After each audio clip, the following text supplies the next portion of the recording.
Times today Telugu news కి స్వాగతం. ముందుగా ముఖ్యాంశాలు. పిఠాపురం శాసనసభ అభ్యర్థిగా నామినేషన్ దాఖలు చేయడానికి భారీ ర్యాలీగా బయలుదేరిన పవన్ కళ్యాణ్. అధికారం కోసం అడ్డదారులు తొక్కే కాంగ్రెస్ సిఏఏ పట్ల దుష్ప్రచారం చేస్తోంది.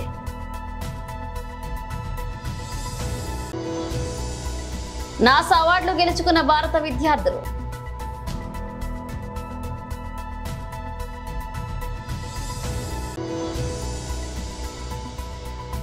కొత్త పార్టీ పెట్టి అసెంబ్లీ ఎన్నికల్లో పోటీ చేస్తా హీరో విశ్వ.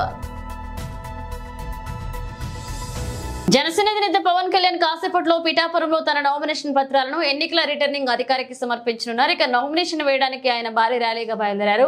చేబ్రోల్లోని తన నివాసం నుంచి ఆయన ర్యాలీ ప్రారంభమైంది. ఇక పిఠాపురంలోని పాదగయ క్షేత్రం వరకు ర్యాలీగా వెళ్తారు. అక్కడ నుంచి ప్రత్యేక కాన్వాయ్తో మండల పరిషత్ కార్యాలయానికి చేరుకుని నామినేషన్ వేశారు.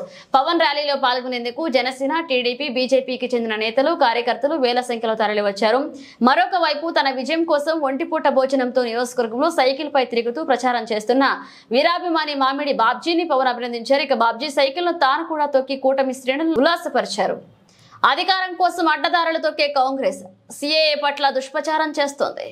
కాంగ్రెస్ అధ్యక్షులు మల్లికార్జున ఖర్గే గారు వారు మాట్లాడతారు. మోదీ ప్రభుత్వం మూడోసారి వస్తే రాజ్యాంగాన్ని మార్చేస్తారని. చిదంబరం గారు నిన్న మేము అధికారంలోకి వస్తే సిటిజన్ అమెండ్మెంట్ యాక్ట్ ను తొలగించేస్తామని చెప్పి పూర్తిగా అవగాహన రాహిత్యము లేదా చరిత్రను వక్రీకరించడము, భారతీయ జనతా పార్టీ మోదీకి పెరుగుతున్న ఆదరణను ప్రజలను తప్పుదో పట్టించడానికి, ముస్లిం దేశాల్లో లేనటువంటి ఆ యొక్క భద్రత, రక్షణ, వారి ఆర్థిక స్థితిగతులు, సామాజిక స్థితిగతులు గొప్పగా ఘనంగా ఇక్కడ భారతదేశంలో ముస్లింలకు ఉన్న విషయాన్ని కూడా ఇవాళ వాళ్ళు విస్మరిస్తారు. ఒకసారి చిదంబరం గారు కళ్ళుండి మరి చూడలేకపోతున్నారా, చెవులుండి వినలేకపోతున్నారా? ఆ పొరుగు దేశాల నుండి ముస్లింలు కూడా ఏ రకంగా అర్ధనాథాలు భారతదేశం మాకు నాయకత్వం కావాలి, మోదీ గారు మరి మా దేశానికి కూడా నాయకుడు కావాలి అనేటువంటి ఉద్యమాలు అక్కడ కొనసాగుతూ ఉంటే మరి ఇక్కడ ఉన్నటువంటి ముస్లింలను రెచ్చగొట్టడానికి ఈ యొక్క ఎన్నికల్లో ఈ సిఏ అనే దాన్ని పావుగా వాడు. కాబట్టి వాళ్ళ చిదంబరం గారు తన నరాన హిందువుల పట్ల ఉన్నటువంటి ఒక వ్యతిరేకమైనటువంటి భావన, వారికి ఏ రకంగా ఇవాళ అధికారంలోకి వస్తే ఈ చట్టాన్ని రద్దు చేస్తామని చెప్పడం అనేది భారత పౌరులందరినీ కూడా ఇవాళ కలవరపరుస్తా ఉన్నది. ఖచ్చితంగా మరి మోదీ గారు మూడోసారి అధికారంలోకి వచ్చిన తర్వాత ఏ రకంగా మొన్న కేబినెట్ లో నిర్ణయం తీసుకున్నారు అమిత్ షా గారు, అది అమలు చేసి తీర్థం. ఎవరి పౌరసత్వం తీసేది లేదు. శరణు వచ్చేటువంటి మైనార్టీలుగా ఉండేటువంటి ఆ పొరుగు దేశాల నుంచి వారికి మాత్రమే పౌరసత్వం కల్పిస్తారు. అమెరికాకు చెందిన అంతరిక్ష పరిశోధన సంస్థ నాసా నిర్వహించిన హ్యూమన్ ఎక్స్ ఫ్లోరేషన్ రోవర్ ఛాలెంజ్ లో 2 భారత విద్యార్థి బృందాలు సత్తా చాటాయి. ఢిల్లీ ఎన్సీఆర్ ప్రాంతానికి చెందిన కేఐఈటీ గ్రూప్ విద్యా సంస్థకు చెందిన స్టూడెంట్స్ క్రాష్ అండ్ బర్న్ విభాగంలో అవార్డు సాధించారు. అలాగే ముంబైకి చెందిన ద కనాకియా ఇంటర్నేషనల్ స్కూల్ కు చెందిన విద్యార్థులు రూకీ ఆఫ్ ద ఇయర్ అవార్డును గెలుచుకున్నారు. ప్రపంచ వ్యాప్తంగా 600 మందికి పైగా విద్యార్థులతో కూడిన 72 టీమ్స్ ఈ వార్షిక పోటీల్లో పాల్గొన్నాయి. అలబామా రాష్ట్రంలోని హాన్స్ విల్లేలో ఉన్న అమెరికా అంతరిక్ష రాకెట్ కేంద్రంలో ఈ నెల 19, 20 తేదీల్లో ఈ పోటీలు జరిగాయి. అమెరికాలోని 24 రాష్ట్రాలతో పాటు డిస్ట్రిక్ట్ ఆఫ్ కొలంబియా, పీటోరికో, భారత్ సహా మరో 13 దేశాల నుంచి 42 కాలేజీలు, యూనివర్సిటీలు, 30 హై స్కూళ్ల విద్యార్థులు ఈ పోటీలో టాలెంట్ ప్రదర్శించారు. ఇక విద్యార్థులు తాము తయారు చేసిన రోవర్లను చంద్రుడు, అంగారక గ్రహంపై ఎగుడు దిగుళ్లలో ఉండే నేలను పొలిర 1/2 కిలోమీటర్ల ప్రదేశంలో స్వయంగా నడిపి పరీక్షించారు. ఇక మిషన్ పూర్తి చేసేందుకు ఉద్దేశించిన సవాళ్లను అధిగమించేలాగా పనిచేశారు. ఇక రోవర్ల భద్రతా ప్రమాణాలు, డిజైన్లను నాసా ఇంజనీర్లతో కలిసి సమీక్షించారు. ఈ పోటీలో అమెరికాలోని డల్లాస్ కు చెందిన Paris episcopal school high school విభాగంలో తొలి బహుమతి సాధించింది. అలాగే కాలేజీ, యూనివర్సిటీ విభాగంలో హాన్స్ విల్లేకు చెందిన university of Alabama first prize గెలుచుకుంది. విద్యార్థులు భావి శాస్త్రవేత్తలు, ఇంజనీర్లుగా ఎదిగేందుకు ఈ రోవర్లు డిజైన్ ఛాలెంజ్ దోహదపడుతుంది. కొత్త ఆలోచనలతో రోవర్ల డిజైన్ ప్రక్రియలో వారు నిమగ్నం అయ్యేలాగా ప్రోత్సహిస్తుందని నాసాకు చెందిన విమిత్ర అలెగ్జాండర్ అభిప్రాయపడ్డారు. భవిష్యత్తులో అంతరిక్ష ప్రయోగాలకు ప్రణాళికలు రచించడంలో బాధ్యత తీసుకుపోయే నేటి విద్యార్థులకు ఈ పోటీ ఎంతో విలువైన అనుభవాన్ని అందిస్తుందన్నారు. తాను రాజకీయాల్లోకి రాబోతున్నట్లుగా తమిళ ప్రముఖ నటుడు విశాల్ మరొకసారి స్పష్టం చేశారు. 2026లో తమిళనాడు అసెంబ్లీ ఎన్నికల్లో తాను బరిలోకి దిగుతానని ప్రకటించారు. పార్టీలను మంచి చేస్తే తాను రాజకీయాల్లోకి రాబోనన్నాడు. అలాగే మంచి పార్టీలు ప్రజలకు అవసరమైన సదుపాయాలు కల్పిస్తే తనలాంటి వారు ఎప్పుడూ ఓటర్లుగానే మిగిలిపోతారని వ్యాఖ్యానించారు. అన్నాడీఎంకే డిఎంకేలలో ఏ పార్టీని తాను విమర్శించుకునేదని, పార్టీలు మంచి చేస్తే తాను రాజకీయాలకు రానవసరం ఉండదని విశాల్ అభిప్రాయపడ్డారు. గ్రామీణ ప్రజలకు ముఖ్యమైన వస్తువులు పూర్తి స్థాయిలో కల్పించలేదని, ఏ పార్టీ ప్రభుత్వంలో ఉన్నా వాటిని అందించాల్సిన అవసరం ఉందని పేర్కొన్నారు. హరిదర్శకత్వం రత్నం సినిమాలో నటిస్తున్న హీరో విశాల్ చిత్రీకరణ కోసం సోమవారం తమిళనాడులోని సేలం వెళ్లారు. అక్కడ మీడియాతో మాట్లాడుతూ ఈ వ్యాఖ్యలు చేయడం, నటుల సంఘ భవన నిర్మాణాన్ని ఈ సంవత్సరం చివరి నాటికి పూర్తి చేసేందుకు చర్యలు తీసుకుంటామని విశాల్ తెలిపారు. ఇక ఈ భవనానికి విజయకాంత్ పేరు పెట్టడంపై జనరల్ కమిటీలో చర్చలు జరిపి ఒక నిర్ణయానికి వస్తామని తెలిపారు. బీఆర్ఎస్ నల్గొండ పార్లమెంట్ అభ్యర్థి కంచర్ల కృష్ణారెడ్డి ఎన్నికల ప్రచారాల్లో భాగంగా కొండమల్లేపల్లికి రావడం జరిగింది. ఈ కార్యక్రమంలో ముఖ్య అతిథిగా మాజీ మంత్రి వరడు జగదీష్ రెడ్డి మాట్లాడుతూ ఈ ప్రాంతానికి కేసీఆర్ ఎంతో కృషి చేశారన్నారు. నేరేడు కొమ్ము, కొండమల్లేపల్లె, గుడిపల్లె మండలాలు ఏర్పాటు, అలాగే పరిపాలనా సౌభాగ్యం కోసం నిస్వార్థ జీవి, కష్టపడే వ్యక్తి, రైతాంగ సమస్యలపై అర్థం చేసుకునే అపర భగీరథుడు మన కేసీఆర్ జగదీష్ రెడ్డిని కొనిడారు. గత 4 నెలల్లో జరిగినటువంటి కాంగ్రెస్ ప్రభుత్వాన్ని తూర్పాల పట్టారు.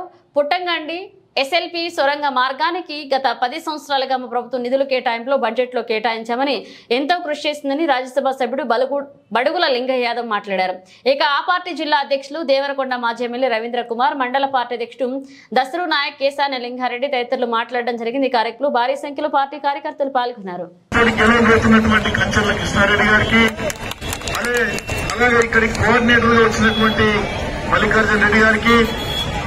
మండల పార్టీ అధ్యక్షుడు నాయక్ గారికి, వేదిక మీద ఉన్నటువంటి పార్టీ నాయకులు, ప్రజాప్రతినిధులు, అన్ని గ్రామాల నుంచి వచ్చినటువంటి ప్రజలకు, టీఆర్ఎస్ నాయకులకు నా ప్రత్యేక నమస్కారం తెలియజేస్తున్నాం. చాలా ఆనందంగా ఉంది. టీఆర్ఎస్ ప్రభుత్వం రాకముందు ఈ మల్లెపల్లి చౌరస్తులో మేము చూస్తే ఎప్పుడు కారు కొట్లాడేది. ఇవాళ ఇది దిల్సు నగర, కోట, హైత్ నగర అనేటువంటి విధంగా ఈ ప్రాంతం అంతా బ్రహ్మాండంగా భావిస్తాం. ఇలా మల్లెపల్లిని మండలం చేసుకున్నాం. ఇలా సీసీ రోడ్లు వేసుకున్నాం, కరెంటు తెచ్చుకున్నాం, సబ్ స్టేషన్లు తెచ్చినాం, ఎన్నో అభివృద్ధి కార్యక్రమాలు చేసినాం. ఒక మల్లెపల్లె కాదు, దేవరకొండ నియోజకవర్గం అంతా కూడా 100 కోట్లతోటి 1000 కోట్లతోటి అభివృద్ధి కార్యక్రమాలు చేసినాం. కృష్ణానది నుంచి లిఫ్టులు తెచ్చుకున్నాం. పుష్కరాలు వచ్చిన సందర్భంలో జగదీశ్వర్ రెడ్డి గారు వెంటబడి మీ రవీంద్ర కుమార్ గారు 500 కోట్ల రూపాయలు తీసుకొచ్చి డాంబర్ రోడ్లు వేయించింది కృష్ణానది. ఈ రకంగా టీఆర్ఎస్ ప్రభుత్వంలోనే అభివృద్ధి జరిగింది తప్ప ఈ అవినీతి కాంగ్రెస్ వల్ల అభివృద్ధి జరగలేని మీకు దుర్మనం చేస్తున్నాం. వికాస్ అయినటువంటి వ్యక్తి మీ మాజీ ఎమ్మెల్యే గారు. ఇవాళ కూడా ఆయన చరిష్మా దగ్గరే ఓడినా గెలిచినా, ప్రభుత్వం ఉన్నా లేకున్నా ప్రజల వెంటనే ఉండే నాయకులు టీఆర్ఎస్ నాయకులు. 10 సంవత్సరాల పరిపాలనలో ఎవరిని మేము ఒక ఏళ్లు పెట్టి చూపించలే, ఎవరిని పోలీస్ స్టేషన్లో కేసులు పెట్టనీయలే, ఎవరి మీద దౌర్జన్యం చేయలే, అవినీతి చేయలే. కానీ ఇవాళ ముఖ్యమంత్రి కాంచి, మంత్రుల కాంచి మొత్తం కూడా ఇవాళ వాళ్ళ దౌర్జన్యాలు మీరు చూస్తున్నారని ఈ సందర్భంగా మీకు మనం చేస్తా ఉన్నా. అందుకనే నిన్న మీరు చూస్తున్నారు, ఇవాళ వాళ్ళ ప్రచారంలో ఏం దొరుకుతలే. ఇప్పుడు మన రవీంద్ర కుమార్ గారు, కృష్ణారెడ్డి గారు చెప్పినట్టు అన్ని అభివృద్ధి కార్యక్రమాలు ఇవ్వకుండా మూలం పడేసిన దస్త్రం అంతా. మళ్ళా నిన్న భువనగిరి వచ్చినాడు, కొత్తది పట్టుకుండు. అప్పుడు డిసెంబర్ 9 నాడు రుణమాఫీ చేస్తారు 2 లక్షలు. రైతులు ఎవరన్నా 1 లక్ష రూపాయలే తీసుకుంటే పోయి ఇంకో 1 లక్ష కూడా తీసుకోండి, నేను వస్తున్నా దత్తను తీసుకోమంటే ఈ మాయ మాటలు నమ్మి రుణమాఫీలో 2 లక్షలు తీసుకొని కూర్చుంటే బ్యాంక్ అధికారులు వచ్చి జప్తు చేసే కార్యక్రమం అవుతుంది కాంగ్రెస్ లో పుణ్యం. ఇవాళ కరెంటు పోయే పరిస్థితి వచ్చింది. ఎక్కడ కూడా సంక్షేమ కార్యక్రమాలు లేవు, సాగునీరు లేదు, త్రాగునీరు లేదు. ఇవాళ నాగార్జున సాగర్ లో అయ్యాల 508 అడుగుల నీళ్లుంటేనే మనం డ్రైన్ స్టోరేజ్ వచ్చినాక నీళ్లు వదిలిపెట్టినాం, త్రాగునీరు, సాగునీరు. ఇవాళ 513 ఉన్నా కూడా త్రాగునీరు లేదు, సాగునీరు లేదు. మొన్ననే తేల్పాండ్ దగ్గర నుంచి మరి 4 టీఎంసీల నీళ్లు తీసుకుపోతుంటే కళ్ళు తెరవని మంత్రి ఉత్తమ్ కుమార్ రెడ్డి అని మీకు మనం చేస్తూ ఉన్నారు. అందుకని ఇది అసమర్థ ప్రభుత్వం, ఇది ప్రజా వ్యతిరేక ప్రభుత్వం, ఇది బలైన వర్గాలకు మోసం చేస్తున్న ప్రభుత్వం. ఇలా మా ఎస్టీ సోదరులు ఉన్నారు.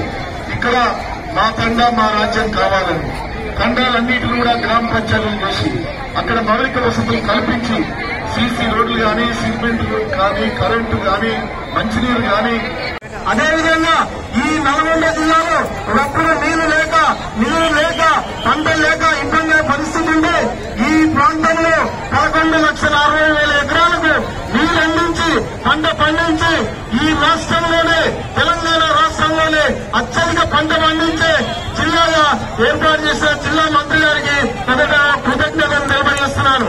అదేవిధంగా కేసీఆర్ గారు ముఖ్యమంత్రి అయినాక ఈ దేశంలోనే తెలంగాణలో అత్యధిక వరి పంట పండించే రాష్ట్రంగా దాదాపు 12 లక్షల ఎకరాల వరి పంట పండించే రాష్ట్రంగా తీర్చిదిద్ది దేశంలోనే మొదటి రాష్ట్రంగా వరి పంటలు 3 కోట్ల టన్నుల వరి ధాన్యాన్ని పండించి 12 కోట్ల మందికి ధాన్యాలు ఆహారాన్ని అందించే ఈ రాష్ట్రంగా తీర్చిదిద్దింది ముఖ్యమంత్రి. అదేవిధంగా ఒకప్పుడు రైతులు ఇక్కడ ప్రాంతంలో తెలంగాణ రాకముందు రైతులు కష్టపడి పండించి అందరికి అన్నం పెట్టి తను మాత్రం తన ఇంట్లో నూకలు తిన్న రోజుల పరిస్థితి ఇది. ఎన్నొకసారి గమనించండి. అదే కాంగ్రెస్ పార్టీ మోసపూరిత కాంగ్రెస్ పార్టీ అధికారంలోకి వచ్చి 4 నెలలు నిండకుంటే ఏమేం చేసిందో మీ అందరూ తెలుసు. రైతు బంధు రాలే, రుణమాఫీ రాలే, మహిళలకు 20,000 రాలే, అదేవిధంగా నిరుద్యోగ వృత్తి రాలే, అదేవిధంగా రైతులకు వరి పంటకు 500 బోనస్ రాలే.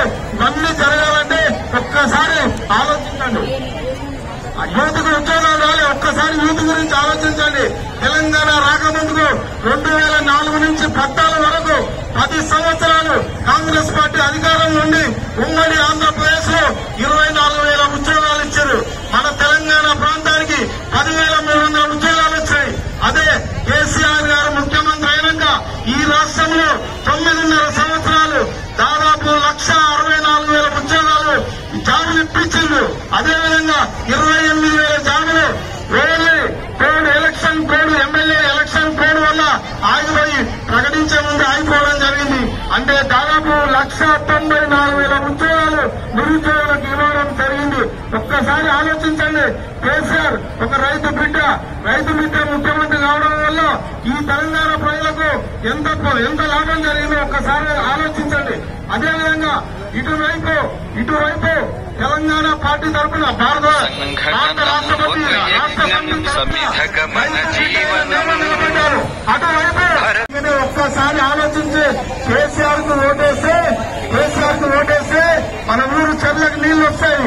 కాంగ్రెస్ పార్టీకి ఓటేస్తే రైతు కళ్ళకు నీళ్లు వస్తాయి. ఒక్కసారి ఆలోచించండి.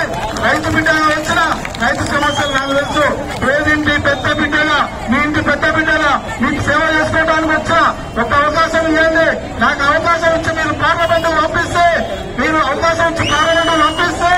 జాతీయ ఉపాధి హామీ పథకాన్ని రైతులకు అనుసంధానం చేసే విధంగా పోరాటం చేస్తానని చెప్పి మీకు మాటిస్తున్నాను.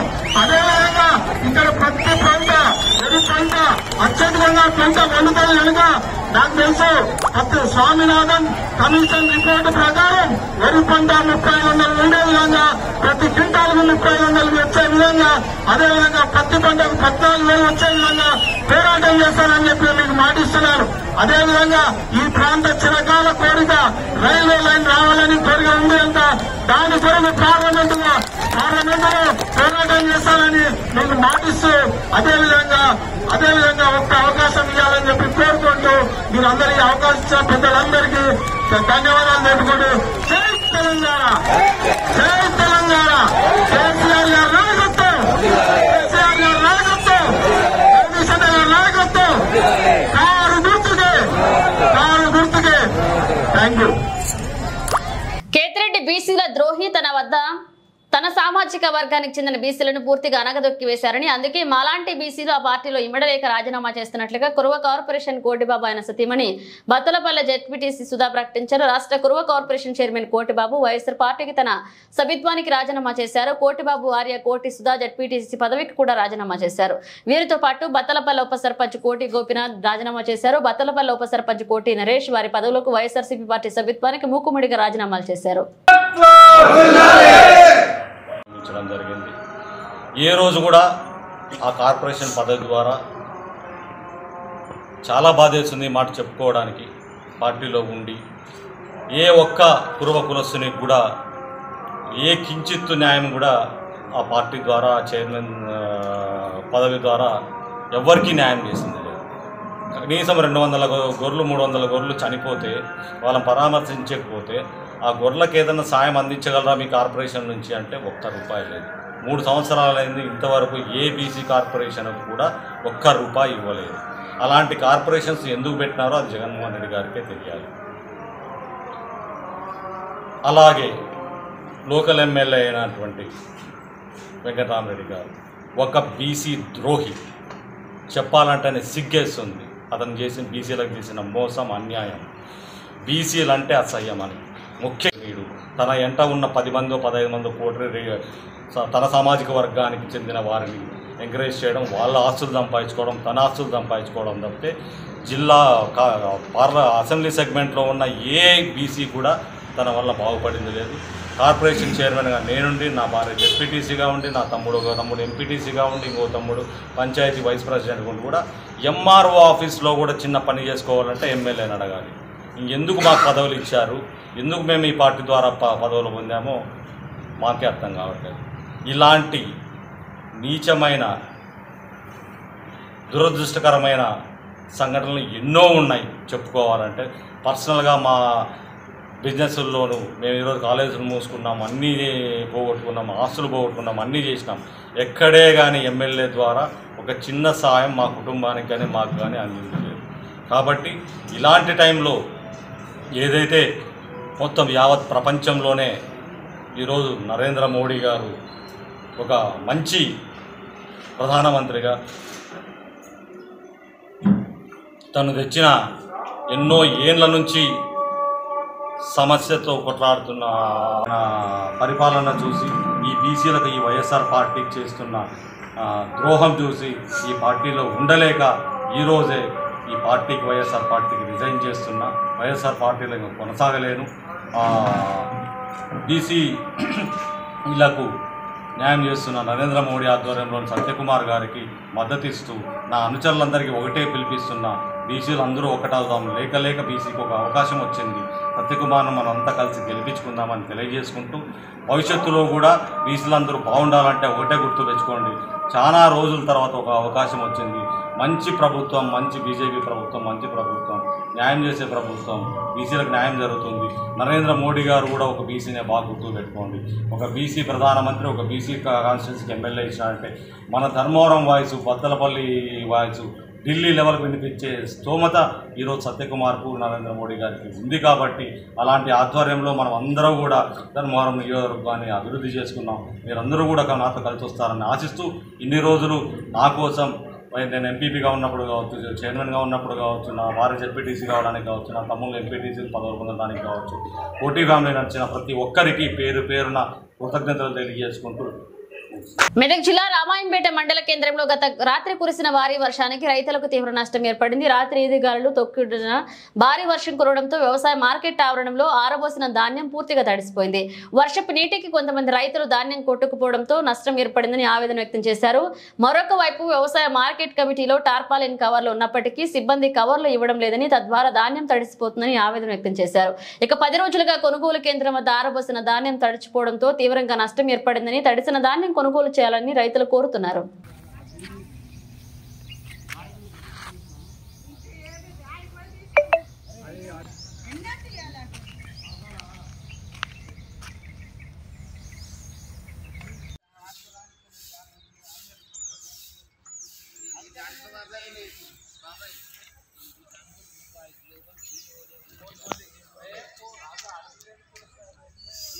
ఇట్లా అనుకుని అడుగులు పెట్టుకోగలితే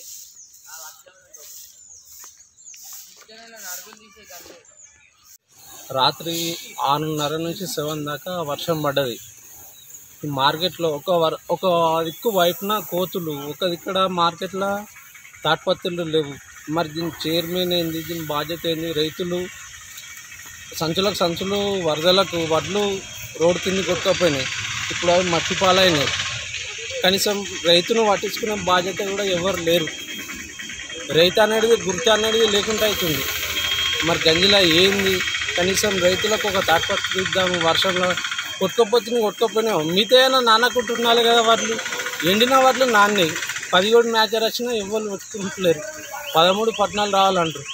రైతుల మీద మళ్ళీ ఇంత డిమాండ్, ఇంత చేస్తుడు గవర్నమెంటా, మరి మధ్యలో అధికారుల వీళ్ళ అర్థమైతలేదు. ఇంతకుముందు ఇంత లేకుండే 18-17 వచ్చినా పెట్టేవాళ్ళు. 10 కూడా వచ్చినా పెడతలేరు. దీని బాధ్యత మరి చైర్మన్ ఇవ్వలు. దీనికి తడిసిన ధాన్యము కొనుక్కోవాలి, రైతులను ఆదుకోవాలి. రైతుల పరిస్థితి ఘోరమైంది. ఓ పక్క బోర్లు పోయాక, వర్షం లేక, వాటర్ గ్రౌండ్ లేక ఉన్నాయి, ఎండిపోయినాయి. 4 ట్రాక్టర్లు వెళ్ళేటి ట్రాక్టర్ వెళ్ళినాయి. ఆ ట్రాక్టర్ కూడా వర్షము వల్ల ఉన్న వాటిని నాన్ని మొలకలు వచ్చే ప్రమాదం ఉంది. రైతు అనేది లాస్ట్కి మిగిలేది ఏముందంటే చావు తప్పితే ఇంకోటి ఏం లేదు. అలాంటి పరిస్థితి వచ్చింది. నిజాంపేట మండల వ్యాప్తంగా అన్ని గ్రామాలలో హనుమాన్ జయంతి వేడుకలను ఘనంగా నిర్వహించారు. ఈ మేరకు నిజాంపేట మండల కేంద్రంలోని స్థానిక హనుమాన్ దేవాలయంలో మంగళవారం గ్రామ పురోహితులు వెలేటి రామ్మోహన శర్మ ఆధ్వర్యంలో ఆలయంలో ఆంజనేయ స్వామికి సింధూరం చందన అభిషేక కార్యక్రమం నిర్వహించామన్నారు. ఇక ఆంజనేయ స్వామి కృపతో ప్రజలందరూ అష్టాయురారోగ్యాలతో ఉండాలని ఆ స్వామివారిని వేడుకున్నామన్నారు.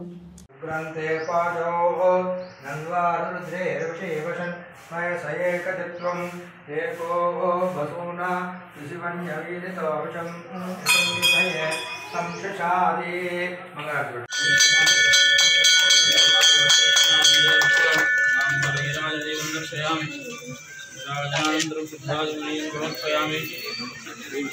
शंकर स्वामी आंजनेय स्वामी महादिव्य आनंदकर्पूर महामंगलमणीयं समर्पयामि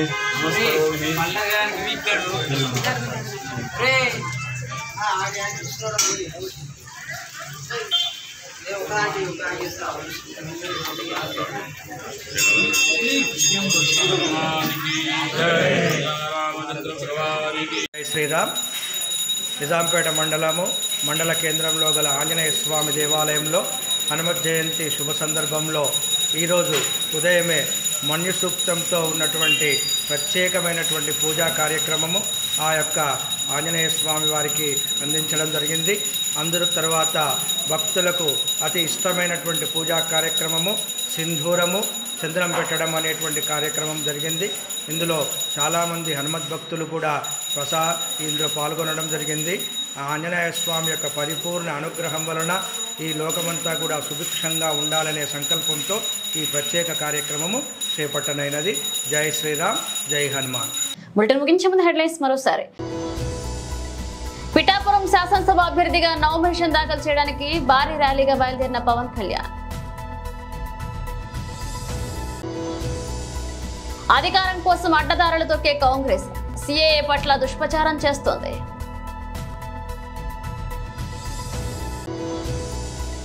నాసా అవార్డులు గెలుచుకున్న భారత విద్యార్థులు.